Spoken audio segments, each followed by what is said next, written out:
How's it going, everyone? Welcome to episode 2 of the Introspective Gamer Podcast. And I think I was going to call it Intro Gamer Podcast, but I'm just going to stick with Introspective Gamer. It's my show, right? Again, not much has happened in terms of gaming news, but I think it's because the Switch reveal from last week, just for context, this is Monday, the January 16th. But yeah, the Switch reveal from last week, I think, is still reeling over everybody's thoughts and brains, and I can't get enough of it. I'm literally clicking on random people's YouTube reaction videos and what they think of it because I just want to know what the general consensus is.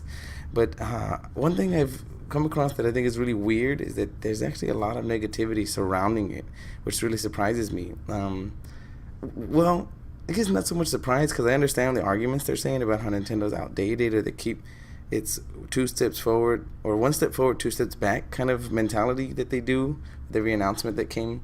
But sometimes I really think I must be some sort of fanboy. But I'm willing to take what I get while I can get it because I guess like people, the commenters and everybody on the internet is saying it's true. If they keep messing up, there's gonna be no Nintendo.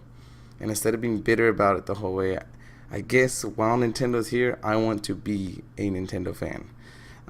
Now, whether that pans out for me and Nintendo, who can say? Because even if they do become just a publisher or a developer for other consoles, I mean, I'm still going to buy their games. As to which console I support, I also think that's irrelevant at that point because if they both have Nintendo games, then it really doesn't matter. But yeah, I mean, it's just crazy because like I said, everything that I think is cool, a lot of the internet thinks sucks. Like, paid online is a real funny thing because a lot of people, I'm sorry if I'm reiterating, I can't remember what I said last week. I don't think I mentioned this. But with the paid online that Nintendo says, they're not going to do it till September or October probably, around the fall season, which they said fall, but they didn't give a month. But I'm assuming it's around that time. And that's a pretty big window from March to September to have free internet. But even when they do start charging, it's really, I don't see that as that big of a deal because as a company that wants to make money, when you look at Sony and Microsoft, how can you not charge? It's like, hey, these guys are getting away with making people pay every month for something. And that's one of the weird comments is that people say Nintendo's online infrastructure sucks. And it's like, yeah, it's not the best, but it also has been something they built or hired a third party to like manage until now. I feel like the DNA acquisition that they're using it for mobile, but I also think DNA is helping them with their network code. So I have hopes that the online will be good enough to charge for, and we don't even know the price yet. I mean, yeah, if it's $60 a year, that's a tough one, because at that point I probably am just gonna drop my Xbox Live subscription and just pay for the Nintendo one. But that's only because I don't play a lot of Xbox Live, and it's because I think, like everyone else on the internet who's upset, I'm kind of used to free online gaming, and so now that I have to pay, I would really like to only pay for one service, so I'd have to just choose the Nintendo one because I appreciate their games like Splatoon and Mario Kart better more than I do Gears and Titanfall. But yeah, I mean, that's the online thing. What other negative things was I seeing? I think the memory. And see, that one I really do have to agree with people on the internet where 32 gigs is not a lot. And if people are going to be making games for this thing, I mean, I think Gears was like 60, Titanfall was like 50, Battlefield 1 also around the 50s or 60s. Like, these are really big games, and even with micro SDXC cards, I mentioned them last week, they're a lot more pricier than I mentioned. And right now, the only ones on the market are 256 gigabytes, which, again, it's half of 500 that's on the base model of Xbox One PS4, and even that gets filled up. It's also not too pricey. 126, I think. You can get a 126 gig for like $40. But again, I think that's another aspect that people are complaining about. This thing is compounding price. Yeah, $299 sounds like a decent price for a console. But when you factor in that you need to get a $100 SD card, $70 Pro controller, and then if your family or little brother wants some Joy-Cons, then he's gonna need $80. This thing adds up fast, and that is something that I think is a barrier for entry. Maybe not for casuals, because casuals will just think the Joy-Cons are the only controls you ever need. but it is something that Nintendo should consider. I don't know how they're gonna consider it. I mean, they have less than a month, or at least a month, to do anything about it, but I doubt it. And then in general, I think it just bothers me because I'm so excited that on the internet I'm just seeing a lot of negativity. It kind of weighs me down. Like, man, maybe I'm the odd one out, or I must not see what they see, so maybe I'm the wrong one. But again, I mean, I don't think there's such a thing as wrong or right when it comes to like what you're excited for, because it's your opinion.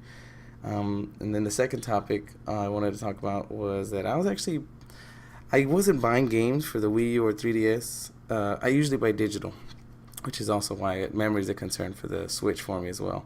But I wasn't buying anything for the 3DS or the Wii U because I was hoping that the Switch event would tell me something about backwards compatibility, or at least something about transferring some games over from my old library, or at least honoring that I paid for them and giving me a discount or something. And I didn't see that, and I haven't been able on Giant Bomb. They mentioned in the podcast that they haven't. People have been writing in, or people have been mentioning that they can't find 3DSs around the U.S. And so that's something that I was like, And yeah, I went to a couple of Targets, and I couldn't see any, and so I kind of got worried. I'm like, maybe they are phasing out the 3DS. But then, recently Reggie said that no, it's gonna have a long life ahead of it. I don't know what that means, but anyway, I'm very uncertain about the 3DS's future. But I kind of caved and ended up buying Picross 3D Round 2, but it's only because I've had my eye on that game, and I figure, you know what? Let me just get some gold coins for my Nintendo account, because I'm also hoping and banking that maybe I'll be able to purchase a game like ARMS, or what's that other one? Oh, ARMS or Mario Kart Deluxe. I'm thinking of this other one that I think it's called Snipper Clips. That Snipper Clips game I told you about last week. I can't even remember it, but it's the one where it's a co-op game. Apparently, it's priced at $20 on the Nintendo's official product page, so that's a pretty good one to keep an eye out in the month of March. I don't know when in March, but anyway, I ended up buying it because I'm hoping that I can use my Nintendo account gold coins to maybe buy some discounts for ARMS and Mario Kart and other games that I think are kind of overpriced for what they offer. Again, we don't know all the details. We still have a month away, and then Reggie also mentioned that there's a lot more to announce, including probably online things, backwards compatibility, virtual console. So there's a lot left that we don't know. But so I'm just uneasy about my 3DS's future at the moment. But we'll see how that pans out. And the last thing I wanted to mention is just kind of somebody posted on, I think it was GameSpot or Polygon, was talking about Shuhei Yoshida, the president of Sony, not Sony, but PlayStation brand. He was checking out the Switch, which isn't new because he's kind of mentioned in the past that he is a fan of Nintendo and their innovative consoles. But I found that interesting because I don't think we're ever going to see like a Sony exclusive on the system, but I think it might stir his idea, and maybe PS5 or whatever it's called might be influenced by this handheld hybrid idea. And then a story came out today that Gearbox mentioned that it doesn't seem likely that Borderlands 3 is going to come to the Switch, which is kind of understandable. But apparently it coincided with a tweet mentioning that they were talking to Nintendo, and then it just stopped. That Nintendo had other priorities, implying that Nintendo's the one that kind of dropped them to focus on other things. Which, I can see that again. It's like, ching out Nintendo, like, what are you doing? And for anybody who doesn't know what ching out means, it basically means fuck in Spanish. It's like a real quick slang term. I might use that and a few other slangs. But just for anybody who doesn't know, I'm not speaking a foreign language, or, well, I guess I am. Whatever. But yeah, it's like, ching out Nintendo, like, what are you doing? We need more games. Don't let people like this leave. And then apparently people have a problem with Gearbox on certain comment threads because they blame them for Alien Isolation being a shitty game and who knows what. I mean, it's weird. Just like I said last week, a lot of fucking hate on the internet. I don't understand. It's like what you like and ignore what you don't. You don't have to bash or tear down somebody else's thing just because to make yourself feel better. It's just pointless. Because at the end of the day, the people who like that, system or like that other console, they're gonna keep buying it. Like, I feel discouraged with all this negativity around Switch, but I already got mine pre-ordered, and I've got Breath of the Wild pre-ordered, and I'm buying me a case so that I can carry this damn thing with me to work, like my 3DS, and play it on my lunch, because that's what I want to do. Nothing's gonna stop me, but it's just to end this segment for the Monday section. I'm gonna end off that Nintendo, I think, needs to aggressively attack indies to bring their stuff to the console. And if it supports Unreal 4 and Unity and Flash, or not Flash, HTML5, and just if it can support a lot and it's easy to develop for, I don't see any reason why we can't have more than just Rhyme or, basically bring some of the good stuff from Steam to the Switch, and then if that's something we can take on the go, I think we're set. I know Rhyme's a bad example, and that's kind of all I said, which makes me seem like I don't know. And it's because I don't. I'm not really into the indie scene, and it's not because I don't want to be. It's just, again, lack of time. Not enough time in the day to play all the games in the world, which I think will probably be a topic I discuss tomorrow. But yeah, I think I will go ahead and... I hear other podcasts say this, so I'm just going to start saying that, where they say, let's take a break, and then you hear the musical interlude, and then they magically come back. I don't always believe they take a break, which is a weird tangent. I was like, they're faking it. They're just saying that, and then just keep talking for like 3 hours or an hour and a half, but whatever. Thank you for tuning in. We're going to take a quick break, and I will be back on Tuesday. See you soon.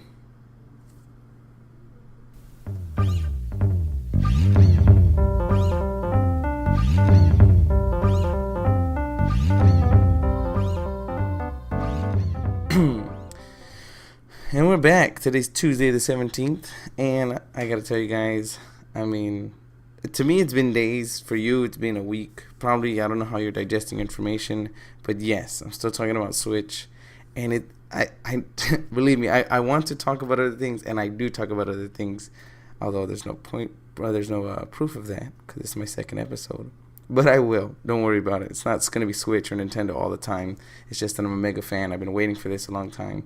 So, I don't know how into it y'all guys are, but I have been, like I mentioned before, I'm clicking on YouTube videos, articles, anything I can read. I'm even rereading some stuff for some reason.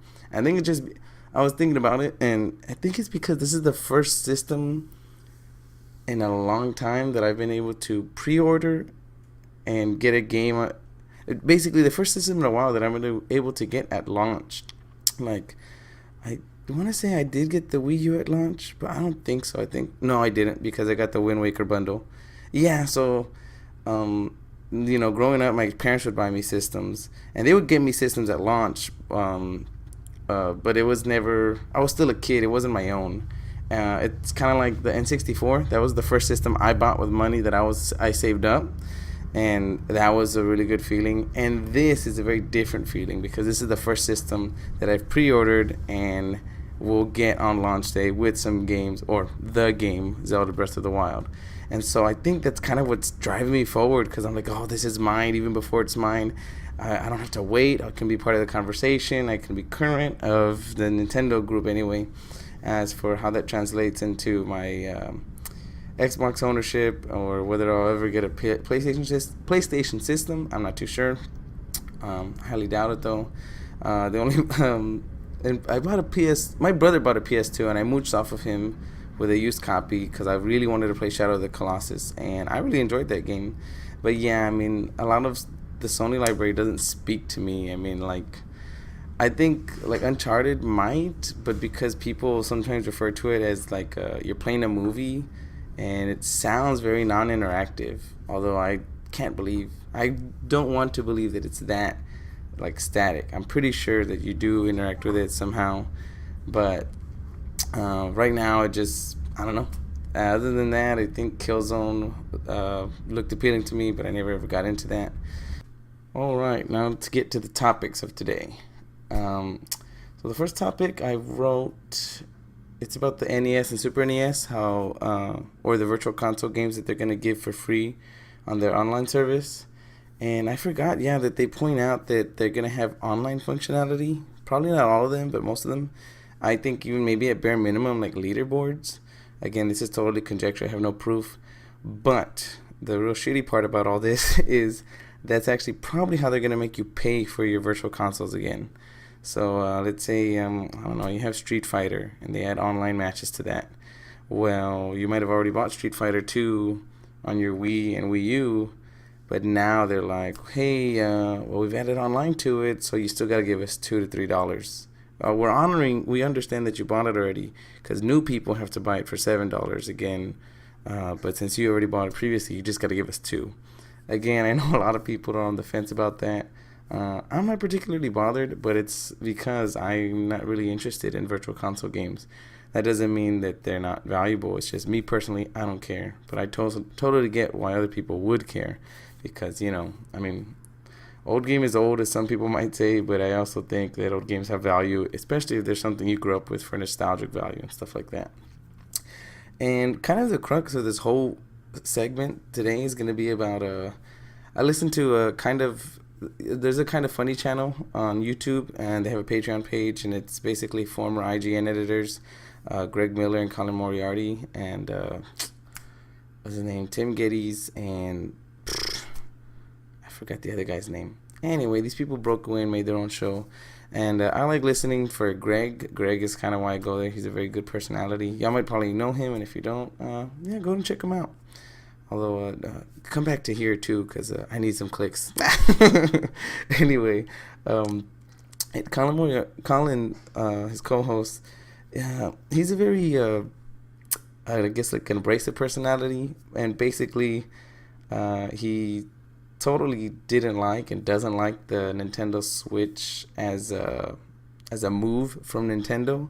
I think he's can appreciate the console, but he really just thinks that they're messing up. But there's something he says specifically, and it's not even him specifically that I want to talk about. It's people that he mentions, and basically he keeps mentioning that he wanted Nintendo to win him back, that he's a longtime fan, and that he was really excited about this presentation and the Switch itself until all these details came out. And he says Nintendo dropped the ball, they're failing, they're messing up. But the win him back is the weird thing that I want to take issue with, because he mentions lapsed Nintendo fans, like Nintendo fans that have fallen out of favor with Nintendo, like they don't like playing their games or just don't want to be associated with that anymore, or they want to, but Nintendo's not giving them a reason.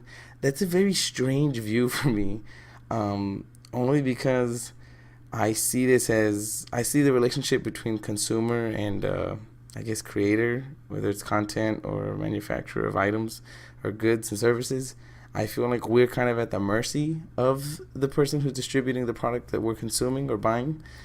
Not completely, obviously. Like if you're at a restaurant and you don't like your food, you can, hey, this is undercooked. But if you get a game and it's not complete, it's a very different proposition because they've already done a lot of R&D and development, and time and resources and years have been spent into this product that you're receiving as a game or a console. And so for you to complain, like a very good example is the Mass Effect 3 debacle, where fans were really upset about the ending, and they forced EA's hand to throw out some DLC to correct the ending. That really bothered me because games are a product, but I also believe games are art. And as a work of art, they're very subjective, and I think you need to take the art as it comes, and you subjectively give your own opinion or judgment on it.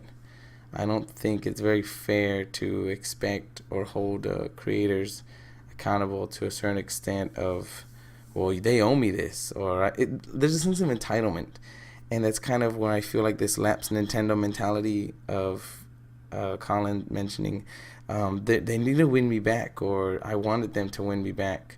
And it's one of those things of like, good for you, but that's not Nintendo's job to win you back. And it only comes as with another. It kind of couples with another trend that I see with Nintendo specifically. It's very Nintendo specific problem, where if you're either a really big fan or you're really against them, but it's not really. There's also a kind of correlation that I noticed that people who also are against Nintendo usually are single, typically male as well, and people who are for Nintendo kind of have families or are girls or kids. It's almost like the opposite side. And basically the typical demographic of video gamers is, the white male in his early 20s to late 30s. It's almost like the opposite demographic of that is Nintendo fans. And that's almost kind of where the correlation I see begins and ends of why and how people don't like Nintendo. Because like take Mario Party for example. A lot of people say, "Oh, Mario Party sucks. Like it's been going downhill forever."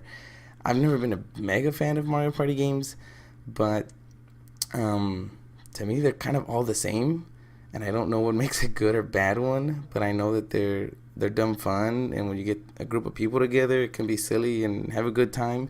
But again, I think you're willing to give those benefit of the doubts when you're playing with kids or as some people, adults do, they play drunk or whatever. Like, there's a certain suspension of belief, I guess, almost with Nintendo products where you take them as they are, with the caveat that they're not gonna be entirely what you want, but that's okay because they're Nintendo. And it's an excuse and a reason as to why people are Nintendo fans. It's an excuse in that people who are fans use it as an excuse to keep saying, well, that's Nintendo. And it's a reason for people who are against Nintendo to say, that's why I don't support them, because they keep doing the same thing, because that's Nintendo. And again, I'm just trying to say Colin's wrong, or people who think that companies owe them something are wrong or whatever. Again, everyone's entitled to their opinion. I just find it strangely fascinating how there is a large group of people that every step Nintendo takes is wrong. And then there's people like, I don't like to admit it, but yeah, there's people like me who, not that every step Nintendo takes is right, but I try to find the value in what Nintendo's doing because I want them to be around. I think this is a company that needs to exist in the world that we live in now. Otherwise, we're all just going to have a bunch of valves running Steam machines, whether they're consoles or different branded PCs that Sony or Microsoft create on their own. I mean, we're just going to end up in like a place of sameness, and I don't think that that's healthy for competition, for consumers, for developers. It really dries up creativity. Again, if you look at the indie scene, you might say, nah, that's not true, which, I mean, I can't disagree with you either. But yeah, so I mean, what do y'all guys think? I mean, like I'm saying, I know I'm meandering about what I'm trying to say, and it's only because my stance is the Switch and Nintendo is fine. I'm really excited for it, but that's me. I am excited for it. And again, like people like Colin, that's them. They are not excited for it. They are pissed on it, and that's fine. I'm just, I think what I am trying to get at is I don't understand the entitlement sounding nature of their arguments of how a lot of people are like, Nintendo just doesn't learn, and it's like, what are they supposed to learn? Like, they are making decisions. They're throwing a product out, basically. It's up to you if you want to accept it. And if you don't buy it. It's something that IGN always has banged the drum on vote with your wallet. If you don't like something, don't pay for it and don't buy it. If you do, well, then buy it and buy the DLC and support the company, the brand, the market, whatever you want. Make sure to give it all support you can. It's just, I think that's what it is. That's what it comes down to. To me, they're giving a product. You either take it or you don't, and you have your reasons, and that's fine to be vocal about them. But I don't understand how people will spout their reasons as fact. Even me, I mean, I'm trying to give you my reasons, but I'm also trying to make sure that you as the listener understand that my reasons are my reasons personally, and that they are not fact and they are not true. They're my truths, but one person's truths are basically everyone else's opinion. And yeah, I think it's just something to keep in context whenever we run into these kind of arguments. But yeah, I mean, I had another topic that I wanted to discuss, but I'm not really going to get into that because it had to do with the memory, which it's almost its own rant on its own. It has to do with there being 32 gig. I'm not going to start. I'll decide whether or not I'm going to talk about it or not. Again, tomorrow's segment might be with Switch, might not. I haven't decided yet. It depends on the news. I kind of wanted to talk about the inauguration of Donald Trump, but I think I might wait till that gets closer. We'll see. Anyway, guys, that's it for today's segment, and we're gonna take another break, and I'll see y'all tomorrow. Bye.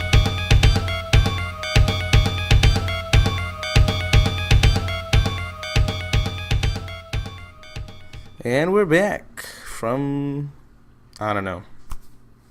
I really don't know what we're back from. I mean, it's a new day, so we'll just take it from there. Anyway, thanks for joining me. Y'all won't know, but just to keep you on the loop, I'm actually recording on Friday because Thursday well, you know what? Y'all might know. Well, nobody does math like that. No one's going to calculate how long the segment is versus how long the podcast is. Whatever. Let me just explain.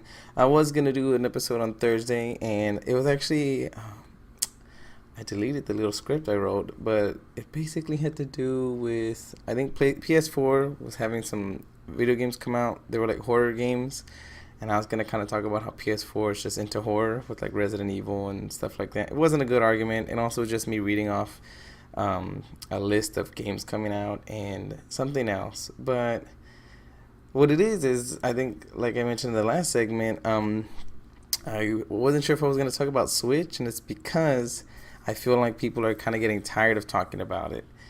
Maybe they are, maybe they aren't, but I think it's kind of important to keep talking about it. Okay, well, a couple of reasons for that. Number one, I'm hype as hell still. I'm super excited for it. They keep announcing games. Again, they're not like the greatest games, but they're not shit either. But there's just like, I think Birth of Isaac was announced. And then they sent out a tweet that like Cave Story and 1,000 Spikes or 1,001 Spikes, I think, also published by Nicholas Software. That's coming out. Again, these are old games, but if you never got around to them, which I don't know who hasn't because they've been released on PC. Once you're on PC, you're on everything pretty much. That's pretty much all that matters. But yeah, they've been out on a bunch of different platforms. But it's something that I think kind of speaks to, for me, the biggest... I'm a big believer in your biggest strength is also your biggest weakness, and I think the biggest strength and weakness that the Switch has is its portability. Obviously, you got the strength of everything becoming portable, and you got the weakness of bad battery life. But yeah, I think the fact that we can bring old games and not have to think about them becoming portable at just literally a moment's notice. You just grab the console, take it with you, and you've got 1,001 Spikes with you. You got Cave Story with you. Yeah, you would have it with you if you had your 3DS, but then you'd have to turn it off and completely switch to your Xbox One or PS4 or Wii U to continue your home console version, and it's not synchronized. And depending on if you have to deal with a cloud save, which isn't a big deal, Xbox One's pretty seamless. I can imagine PS4 is as well. It doesn't matter if you have to wait for a cloud save, but it's one of those things where now you don't even have to think about cloud saves because the home and the portable version is one and the same. And to me, that's just, I was telling my wife and anyone else who's willing to listen, because even my wife, I'm wearing her thin. I mean, she's really like, I don't want to hear any more about this because it's all you want to talk about. And so I'm giving her some breaks. I'm cutting her slack, which is why I started this podcast, so I can just yap her on to whoever wants to listen. But yeah, anyway. I mean, imagine if they announce Borderlands for the Switch. Again, this kind of is tied to what I want to talk about.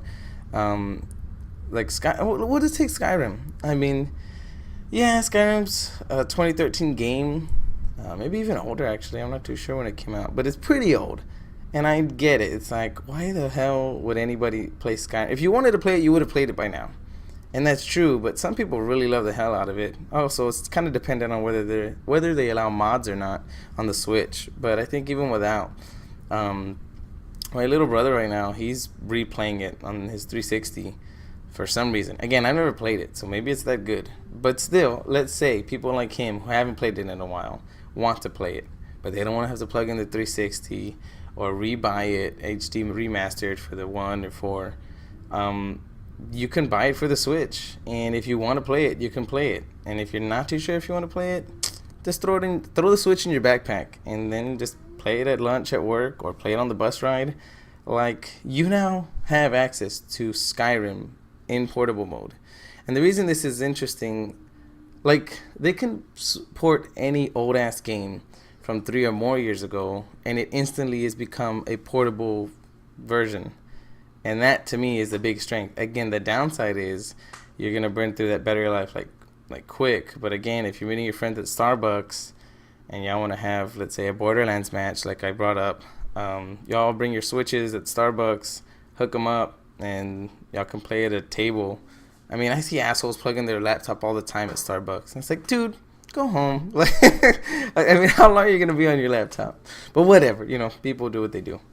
But yeah, I'm going to go ahead and start on the topics. That was just a mini rant for free. You get some complaining for free, because that's what everybody wants.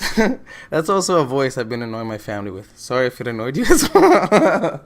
As you can hear, I'm a very apologetic person, but it's because some days more than others I get pretty damn silly. Anyway, I kind of did want to bring up the games coming out for Switch, because I've been seeing some interviews that people are starting to release from Reggie.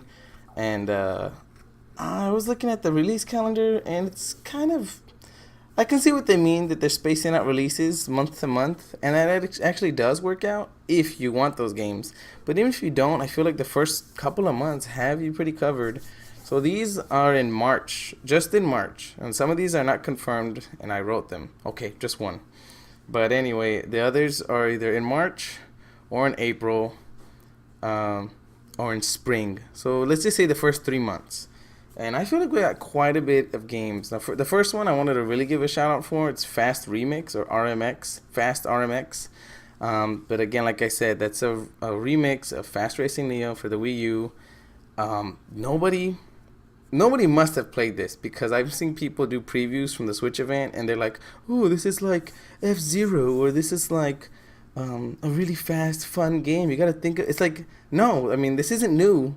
This is old. If you owned a Wii U and played it, it's a really great racing game. I'm not a fan of F-Zero. The little bit I played on GameCube, I rented it one time. It was alright. This to me is more like a XG3. That was a GameCube game I also played, and you go really fast. You haul ass in the future down the track, and you do crazy jumps.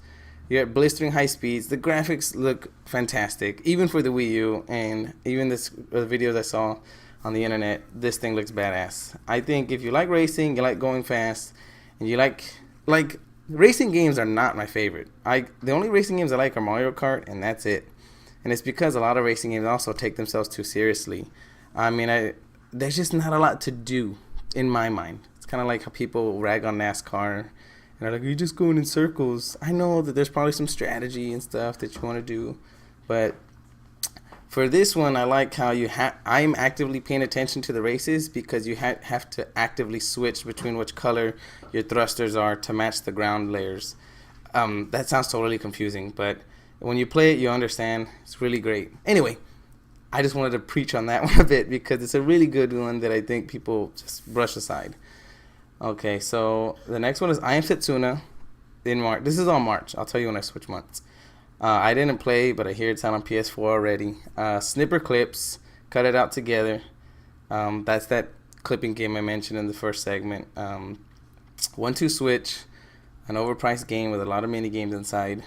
But it looks like it'll be fun if you're a casual player and you want to do something with your family or your friends, just to show the Switch and have fun and laugh at each other. Like I said, Binding of Isaac Afterbirth. Constructor HD, which looks like some sort of construction game in the vein of like The Sims or something like that, where you or even Age of Empires, where you just kind of collect resources, I guess, and build stuff. I'm not too sure. I'm talking out of my ass right now.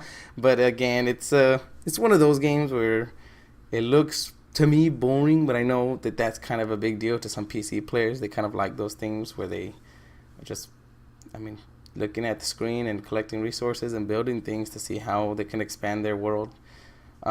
Just Dance 2017, Zelda Breath of the Wild, Skylanders Imaginators, Super Bomberman R. I've never played Super Bomberman, but people who were at the event seem to really like that game.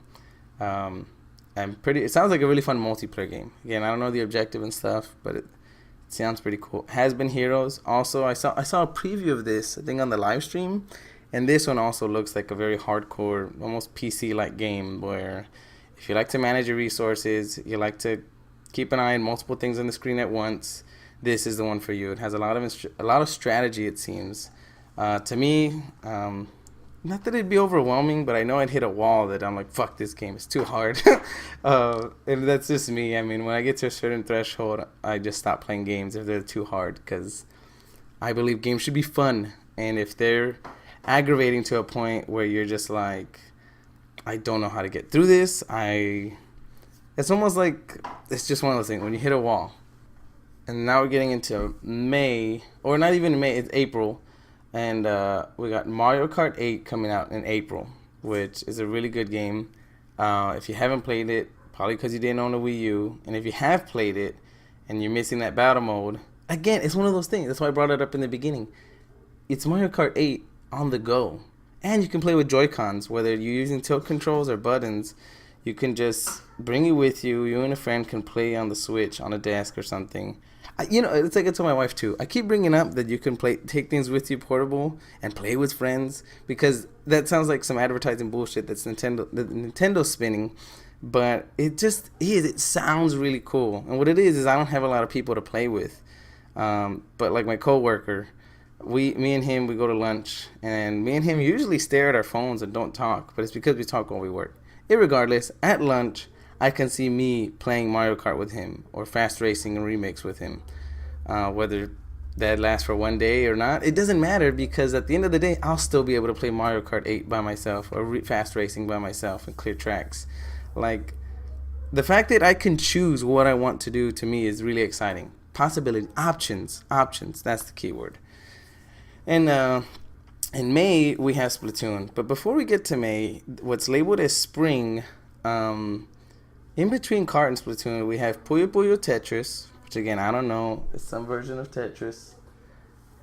Sorry.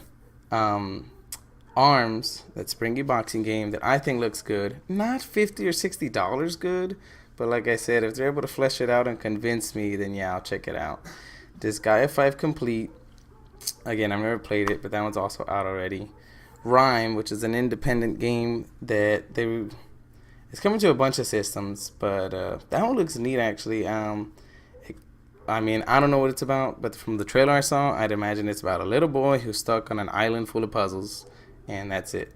Lego City Undercover, that's also an HD re-release, and rumors say that it's got co-op. If it's got co-op, I'm all about that. If it doesn't, I'll probably skip it. But it's only because right now my son, I don't know if I mentioned it or not, but my son is playing that on the Wii U.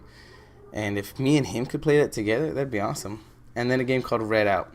Sorry, I suck. I didn't do any research. I don't know what the hell that is. But it's a game. And I'm going to stop at May because I think May is good enough. I mean, in between, you got a lot of stuff to cover. You got your resource management games. You got your silly casual games like Just Dance and 1-2 Switch. You got your big adventures like Zelda, Skylanders, Lego City. You've got your racing games, Mario Kart. You got Fast Racing Remix. And then you got everything in between, mostly because I haven't played it, so I don't know what genre it is. Like I Am Setsuna, Binding of Isaac, Bomberman, Has Been Heroes. Let's see, what else? Rhyme, Disgaea, Red Out. Again, Puyo Puyo Tetris.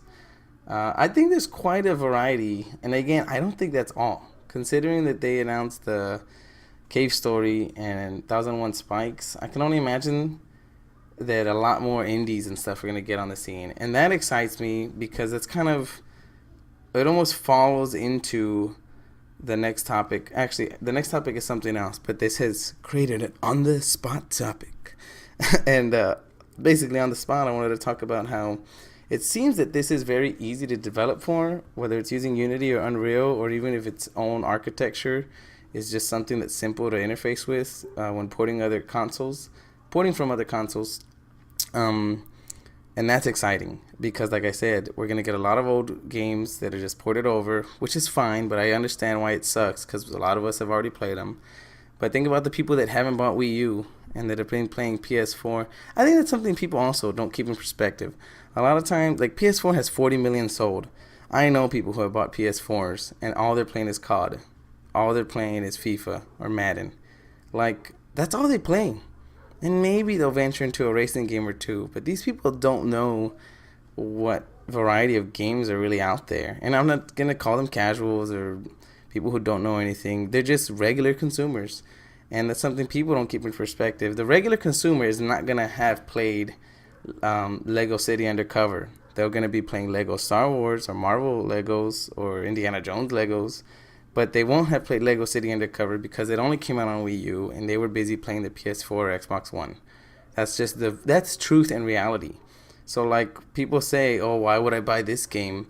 Rayman Legends is a good example that's said to be coming out, but there's no firm release date.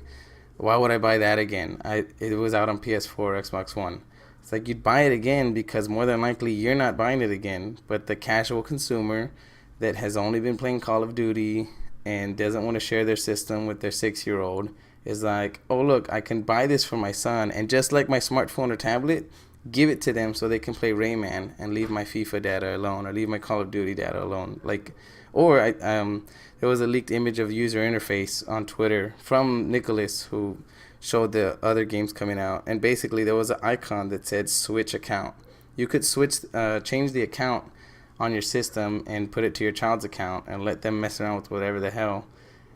Again, and it's like I just mentioned, a lot of people already throw phones and tablets at their kids while they're shopping. So what's a Switch?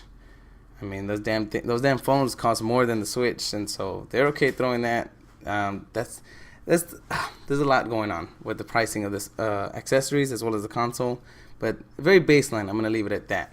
But I'm gonna continue. Sorry, I'm getting tongue-tied. Got a lot going on in my brain. I'm gonna go continue with my developer rant or discussion. Let's call it a discussion.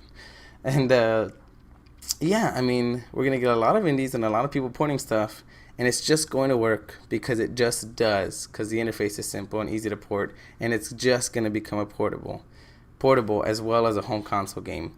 But I think first and foremost, we should accept that it's a home console because they've said that it is, and that weak battery life proves it. Again, I might be repeating myself. These are actually recorded consecutively after another every day, so I might forget what I say Monday and repeat it. And so sorry, that makes for bad podcasting. I know, but let me just continue to my actual topic. It's basically I wanted to have a talk about how we could focus on Nintendo and gaming on a larger level. Actually, no. The second topic, I covered it already. I was talking about I had a bad Thursday list, and I don't want to rattle off headlines. I want a conversation, want to talk on a macro level. Kind of like what I'm doing now. That's kind of the introspective part of this gaming podcast, is where I don't like to take things at face value and say, well, Nintendo did this, and Microsoft does this. Or like, this game sucks, or this game is good. It's like, that's all well and good. But I think we should keep in perspective that these games are made by human beings, that this industry is a business, and not even to the broader sense of sales matter, and we need to worry about if our company that we like is doing good in sales or if studios are shutting down and closing. I think we should ask, why do these people who work in these industries allow that to happen? Are there unions? If not, why not? I think those are interesting questions to have, but those on my part would need more research. But for now, on a macro level, I kind of want to talk about, that was my third topic now, is the relationship with Nintendo. And specifically, I mean gamers' relationship with Nintendo. I think that's what this has really opened my eyes up to the most, is that people have relationships with companies, and I've known that, but the relationship with Nintendo is very tricky. And it's because, I mean, Nintendo's the oldest gaming company around, and so they've been with a lot of current gamers and former gamers and present gamers their whole life. I mean, from the NES all the way to now, some people have just had Nintendo in their life as a consistent presence. And kind of like Colin with his laps and all the laps gamers, they used to play Nintendo fervently, and now they don't. And then you have people like me who started playing in the N64 days, and I've just consistently have only bought Nintendo consoles because in my mind, the best value for my money is a sure bet of a Nintendo system with Nintendo exclusives. And so I'm always going to appreciate and support Nintendo because I like what they give me. Now, third-party support would be nice, but to me, that's my relationship. And then you have people who are children right now who know nothing about Nintendo and are getting exposed to it through the smartphone games, or not even exposed to it at all because they're like, why would I play that if I can just play a bunch of free games on a smartphone? Why would I buy a Switch? Why would I buy a DS? And so those are the people Nintendo's trying to capture. And so, I mean, there's 3 different levels, but all of them have a relationship with Nintendo. And basically, I think we all like Nintendo. We all want them around. It's just some people are mad that they're not going to be around. And it's almost like almost like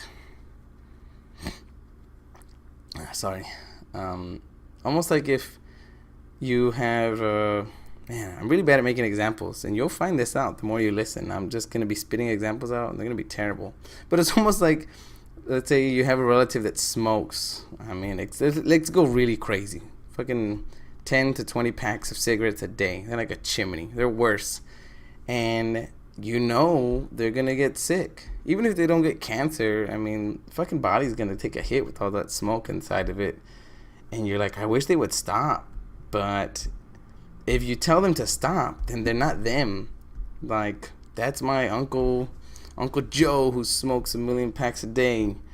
And if he's not smoking 1 million packs a day, then he's just the fucking lazy uncle who sits at home all day. I mean, I guess you could smoke 60 packs and work.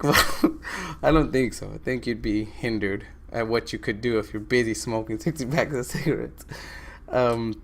But yeah, I think that's the thing with Nintendo in the gamer's eye is, god damn it, Nintendo, like, why do you gotta be you? But I love that you're you. And some people really are like up to it. They're like, I'm done with Nintendo. I've had it. This is the final damn straw.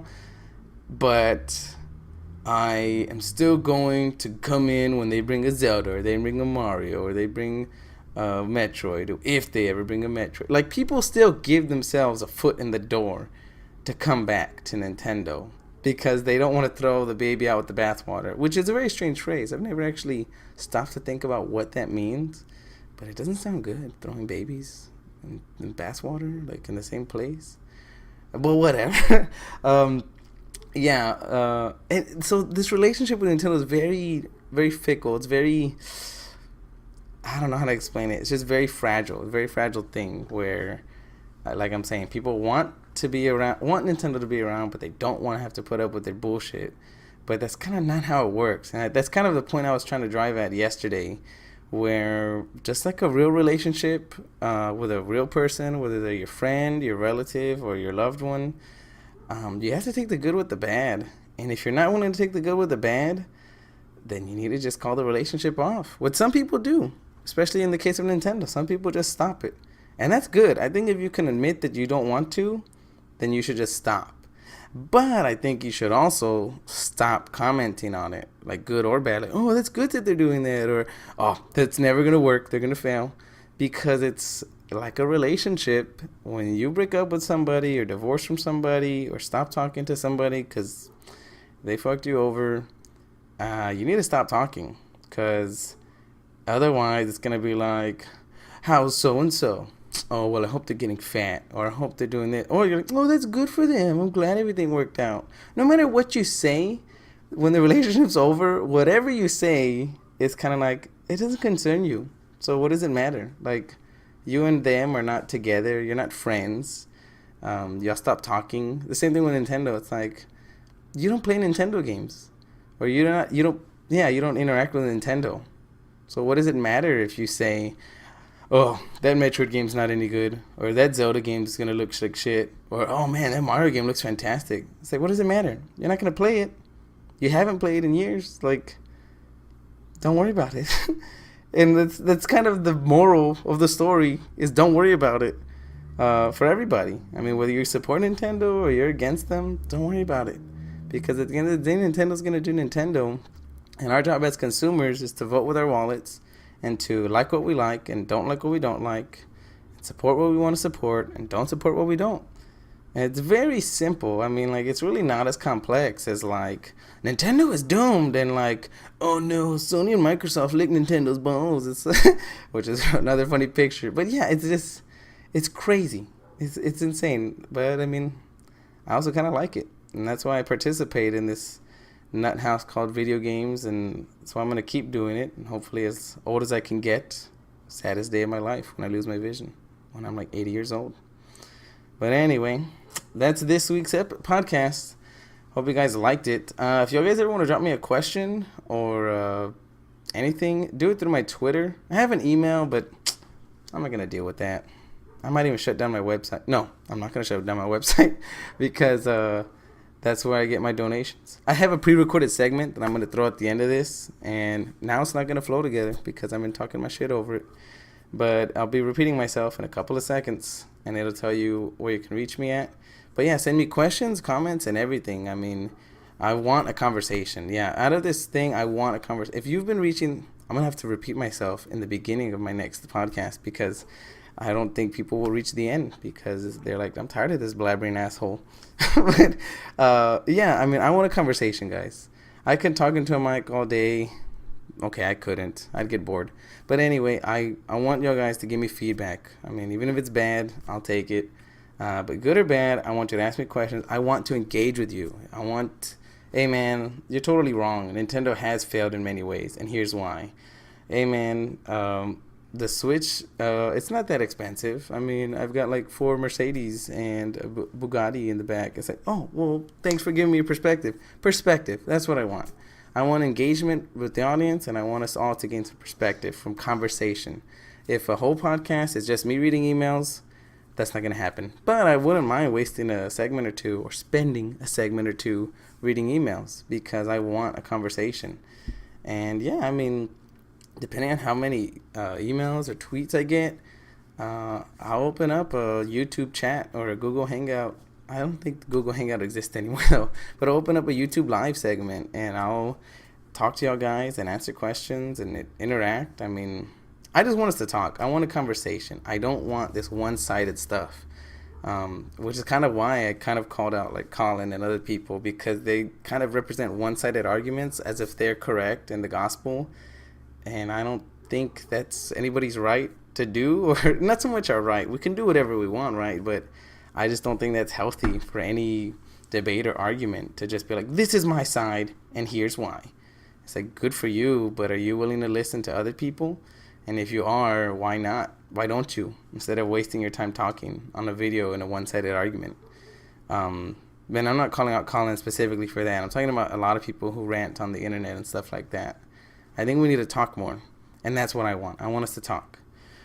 So I guess I will see you guys next week. I'll try to think of some way to better end this podcast instead of rambling like I do. But thanks, and here's the pre-recorded bit. Alright, well everybody, that's our show. Thanks for listening. You can follow me on Twitter. My handle is @unsaluted. Remember to subscribe on iTunes or Google Music, or you can download direct from SoundCloud. And if you'd like to help me out, you can support Introspective Gamer by visiting introspectivegamer.org and clicking on the support tab on the top. I use PayPal right now. Alright, thanks a lot. See you guys and gals next week. Bye.